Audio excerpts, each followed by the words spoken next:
Dans une précédente vidéo, je vous avais appris à démonter les barres de soudure dans le but de changer les consommables. Alors aujourd'hui, je vais vous apprendre à changer ces consommables, à installer les consommables sur une barre de soudure. C'est parti.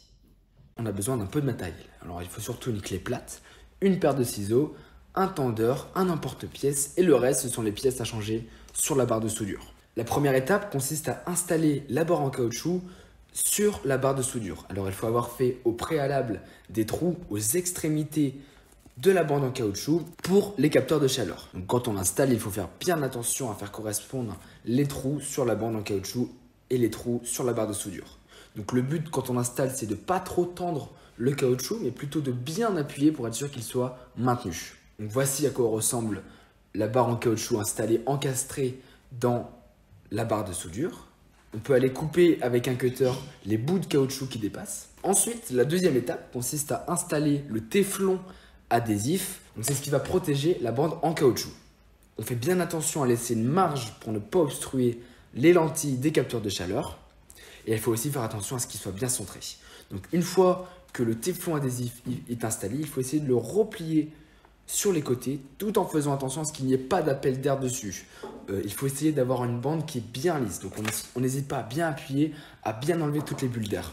Donc là, ici on le voit très bien, la bande est bien lisse, il n'y a quasiment aucune bulle d'air, on peut continuer.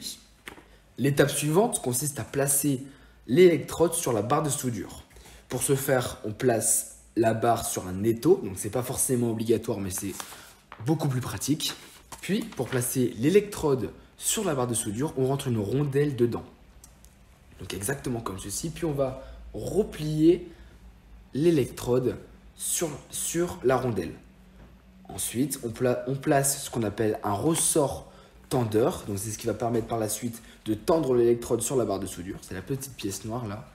Et on met une vis pour maintenir le tout qu'on vient visser dans un trou prévu à cet effet sur un des côtés de la barre de soudure. On n'hésite pas à bien serrer pour qu'il soit bien maintenu. On a fait ça d'un premier côté. On répète exactement la même manip de l'autre côté. On vient replacer une rondelle, puis on replie l'électrode dessus, on place le ressort tendeur et on visse le tout sur la barre de soudure. Donc voilà, là, l'électrode est installée sur la barre de soudure. On peut bien resserrer avec une clé plate. Ensuite, on va utiliser ce qu'on appelle une clé pour tendre au maximum l'électrode. À la fin, on a ce résultat. Donc on voit bien le ressort tendeur qui est collé à la barre de soudure. Le but à la fin, c'est d'avoir ce résultat. Donc on voit bien les deux ressorts tendeurs collés. Il faut aussi faire attention à ne pas obstruer le trou pour mettre les capteurs de chaleur pour qu'ils puissent aller mesurer la température sur l'électrode. Pour continuer, on place le dernier téflon adhésif sur la barre de soudure pour protéger l'ensemble. Les deux extrémités du téflon adhésif sont collantes, mais pas le centre. On vient coller la première partie du téflon adhésif sur la barre de soudure, on le retourne, on voit bien, hop, le milieu n'est pas collant et on va placer la deuxième partie, la deuxième extrémité du téflon adhésif.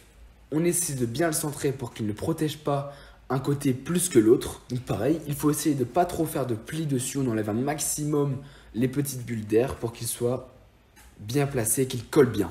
On place une bande adhésive de chaque côté pour bien maintenir l'ensemble, pour être sûr que le téflon colle bien à la barre de soudure. Donc on essaie d'être bien droit pour essayer de faire un truc propre. On fait ça des deux côtés de la barre de soudure, des deux extrémités du téflon adhésif.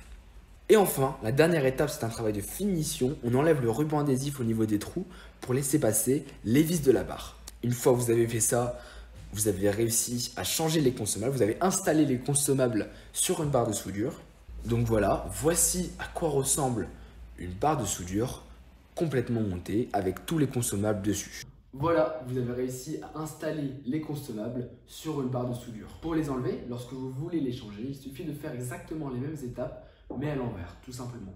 Il faudra bien sûr nettoyer un petit peu les barres de soudure. Il risque d'y avoir un peu de résidus à cause des rubans adhésifs, mais c'est tout. Donc j'espère que cette vidéo vous aura plu et je vous dis à bientôt.